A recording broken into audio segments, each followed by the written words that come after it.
Hallo, liebe Freunde. Vandaag habe ich mit ein Thema.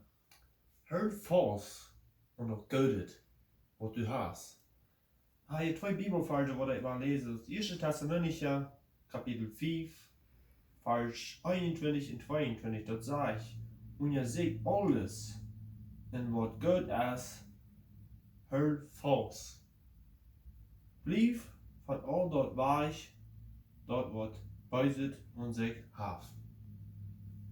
Blieb weich, all dort wat bezig om zich heeft. Ik heb zo'n dingen gehad en ik zie ervan bijgebleven. Mijn leven wordt lichter. Mijn gedanken die worden reiner.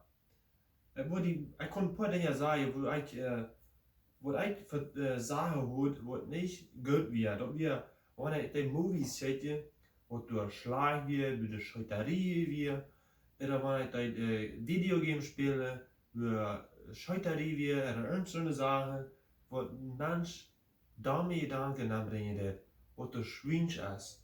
Wenn du irgendeine Sache hast, wo du glaubst, wo nicht gut ist, schmied es weg. Und wo du gut ist, hört fast an dort. Und lieb mehr, von dort, wo du Gott sagt, dein Leben wird leichter worden und kannst dich frei ein da für die Ewigkeit. Und wenn ich Gott sehen, war der nächste.